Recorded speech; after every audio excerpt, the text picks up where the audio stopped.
Iran की missile हमले लगातार इजराइल के ऊपर जारी हैं। पिछली रात ईरान ने इजराइल के ऊपर कहां पर हमले किए हैं, कितना नुकसान इजराइल को इन हमलों में हुआ है, सारी जानकारी आपको इस वीडियो में बहुत आसान भाषा में देने वाले हैं।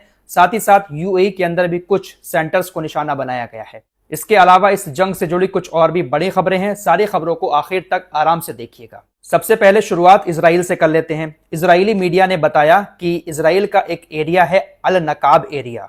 यहां का जो सबसे मेन इंडस्ट्रियल जोन है रमात होवाब इंडस्ट्रियल जोन, यहां पर रात ईरान ने अपनी मिसाइलों से हमला किया है। इजरायली मीडिया की रिपोर्ट के मुताबिक पिछले 5 दिनों में इस एरिया में ईरान का यह दूसरा मिसाइल हमला था। इजरायली मीडिया की रिपोर्ट के मुताबिक ईरान ने हमलों की रात जो एक नई लहर छोड़ी थी, उसी के तहत यह हमला इस जगह पर किया गया। नई लहर में तकरीबन 17 जगहों पर ईरान के क्लस्टर मिसाइलों ने तबाही मचाई है। ईरान ने क्लस्टर मिसाइलों के जरिए तेल अवीव के जो उपनगर हैं बनई बराक और पेटा टिकवा, इसको रात फिर निशाना बनाया। हमले के बाद इलाके में कई सारी जगहों पर अंधेरा देखा गया, क्योंकि हमले की वजह से वहां पर बत्ती गुल हो गई थी। इजराइल का एक दूसरा एरिया है वीर शेबा, वहां पर एक सेना के कारखाने पर भी ईरान की मिसाइल के द्वारा हमला किया गया। कारखाने को काफी नुकसान हुआ है। कल भी ईरान ने इजराइल की एक ड्रोन बनाने वाली फैक्ट्री को निशाना बनाया था और आज भी एक सेना से जुड़े कारखाने पर हमला किया है वीर शेबा के अंदर।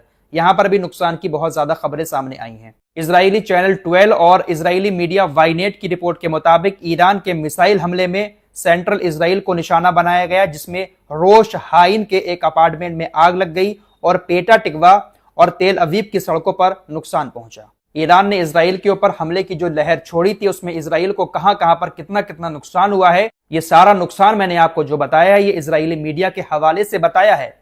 और इजरायली मीडिया नुकसान को कितना सा दिखाता है आप अच्छे से जानते हैं। पूरी तरह से मीडिया पर सेंसरशिप लगा रखी है, इसके बावजूद भी थोड़े बहुत नुकसान की खबर इजरायली मीडिया कबूल करता है। जब थोड़े बहुत नुकसान को कबूल कर रहा है तो नुकसान कितना बड़ा हुआ होगा आप खुद ही इस बात का अंदाजा लगा सकते हैं। फिलहाल सड़कों पर हमले की बात चली है तो आपको एक खबर लेबनान से भी बता देता हूं। लेबनान के अंदर एक बड़े पुल को इजराइल की सेना ने हमले करके तबाह कर दिया। लेबनान के पुल पर हमला करने के बाद इजरायली एयरफोर्स की तरफ से सफाई दी गई कि हमने इस पुल को निशाना इसलिए बनाया क्योंकि इस पुल के जरिए ही हिजबुल्लाह के और सारे लड़ाके हिजबुल्लाह के साथ जुड़ रहे थे। हमने इस रास्ते को ही बंद कर दिया ताकि हिजबुल्लाह के लड़ाकों के साथ एक्स्ट्रा जो लड़ाके आ रहे हैं वो न जुड़ पाए। तो इस तरह से ये लोग हर देश के बुनियादी ढांचे को तबाह कर रहे हैं। फिलहाल खबर इराक के बसरा से आ रही है। इराक के बसरा में अमेरिका की एक तेल कंपनी है, उस तेल कंपनी के भंडार पर भयानक आग लगने की खबर आई है। अब ये आग ऐसे ही तो लगी नहीं होगी, जाहिर सी बात है कि इस पर हमला हुआ होगा। इराक के अंदर ईरान समर्थित जो संगठन है वो लगातार अमेरिका के ठिकानों को निशाना बना रहा है, अमेरिकी एम्बेसी पर भी हमले कर रहा है और अमेरिका की तेल कंपनियों पर भी हमले कर रहा है। इराक के अंदर जो तेल निकालती हैं वो ज्यादातर अमेरिकी कंपनियां ही हैं, क्योंकि अमेरिका ने 2003 में सद्दाम हुसैन के साथ जब जंग लड़ी थी तो वो तेल के लिए ही लड़ी थी। सद्दाम हुसैन को फांसी पर लटका दिया और खुद इराक पर कब्जा करके तेल निकालना शुरू कर दिया। ईरान के साथ भी यही करना चाह रहे हैं, लेकिन ईरान इनकी पकड़ में नहीं आएगा। यकीन मानिए दोस्तों, जिस तरह से अंधाधुंध अमेरिका और इजराइल ईरान के ऊपर हमले कर रहे हैं, अगर ऐसे ही अंधाधुंध हमले ईरान ने अरबी देशों पर शुरू कर दिए तो अरबी देशों की जो बड़ी बड़ी इमारतें दिखाई देती है ना, मलबे में तब्दील होते हुए मिनट भी नहीं लगेंगे। कितने भी एयर डिफेंस सिस्टम ये लगा लें, जिस तरह से इजराइल के ऊपर मिसाइलें दागी जा रही हैं ईरान की तरफ से, ऐसे ही मिसाइलें अरबी देशों पर दाग दी ना, इनकी हालत खराब हो जाएगी। फिलहाल दुबई मीडिया ऑफिस की तरफ से बताया गया कि ईरान ने हमारे ऊपर बहुत सारे हमले किए, हमने हमलों को रोकने की कोशिश की, उसी दौरान मिसाइल और ड्रोन का मलबा दुबई मरीना की एक इमारत पर आकर गिरा। हालांकि आग नहीं लगी, ना कोई घायल हुआ।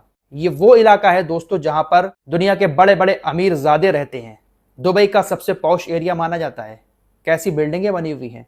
एक मिसाइल भी अगर टकरा जाती है तो सोचिए इनका क्या हाल होगा। ये लोग अमेरिका के भरोसे बैठे हुए हैं, लेकिन अमेरिका मिडिल ईस्ट में सिर्फ और सिर्फ इजराइल की खातिर है। ईरान के हमलों को जो नाकाम किया जा रहा है इन देशों की तरफ से, वो अपने खर्चे से किया जा रहा है। ऐसा नहीं है कि अमेरिका ने डिफेंस सिस्टम लाकर रखे हैं, अमेरिका अपने खर्चे से इन हमलों को रोक रहा है।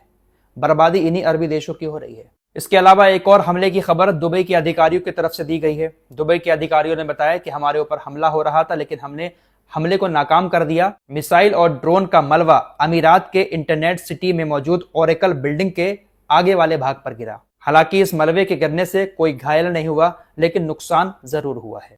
दोस्तों, ईरान की मिसाइलें और ड्रोन जिन जगहों पर पहुंच रहे हैं ना, दुबई वालों ने कभी सपने में भी नहीं सोचा होगा कि कभी फ्यूचर में इन जगहों पर भी मिसाइलें आ सकती हैं, लेकिन वहां पर मिसाइलें गिर रही हैं। अमेरिका और इजराइल ने ईरान के कराज में B1 पुल पर जो हमला किया था, उस हमले में अब 13 लोगों की जान जा चुकी है।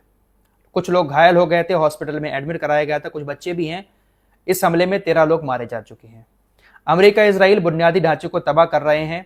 ईरान ने तमाम मिडिल ईस्ट के देशों के 8 पुल को निशाने पर लगा रखा है, लेकिन अभी तक हमला नहीं किया है।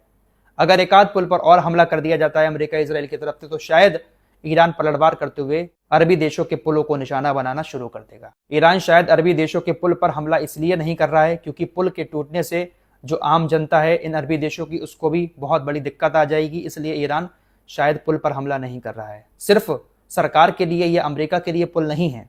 अगर सिर्फ अमेरिकी सेना के लिए पुल बनाए गए होते तो अब तक हमला हो गया होता, लेकिन पुल टूटने से सभी को दिक्कत आ जाएगी। इसलिए ईरान हमला नहीं कर रहा है। दोस्तों, इजराइल के यहूदी जो है ना, वो अपनी चालबाजी में बहुत आगे हैं। पूरी दुनिया को अपने दुश्मन के खिलाफ करने के लिए ये तरह तरह के हथकंडे अपनाते रहते हैं। कभी धार्मिक एजेंडा लेकर आ जाते हैं, कभी कोई दूसरा एजेंडा निकाल कर खड़े हो जाते हैं। इन्होंने मस्जिद अक्सा को बंद किया, वहां पर चर्च को भी बंद किया और लगातार दुनिया को यह दिखाने की कोशिश की कि हमने ये ईरान की मिसाइल हमले की वजह से बंद किया है, क्योंकि ईरान मिसाइल हमले कर रहा है, यहाँ पर लोगों की जान जा सकती है। लेकिन दुनिया के ऊपर इसका असर नहीं हुआ। इजराइल को दुनिया अच्छे से जान चुकी है कि इजराइल की करतूतें क्या हैं।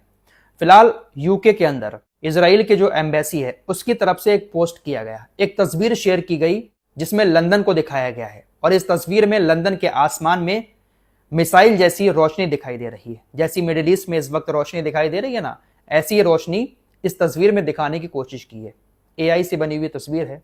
इस तस्वीर को इजराइल की तरफ से शेयर करते हुए लंदन के लोगों से यह कहा गया है कि जरा सोचिए, इमेजिन कीजिए, अगर कोई लंदन पर क्लस्टर मिसाइल दाग दे तो आपका रिएक्शन क्या होगा। इस टाइम इस्लामी शासन ठीक यही कर रहा है। इस्लामी शासन के पास 4000 किलोमीटर प्रति घंटे की मारक क्षमता वाली मिसाइलें हैं जो लंदन को निशाना बना सकती हैं।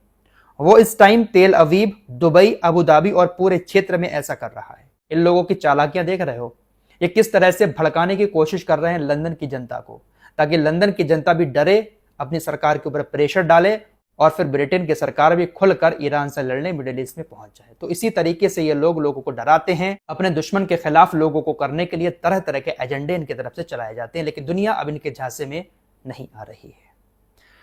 इस रिपोर्ट में इतना ही। कुछ और खबरों के साथ फिर हाजिर होऊंगा। अपना ख्याल रखिएगा। अल्लाह हाफिज।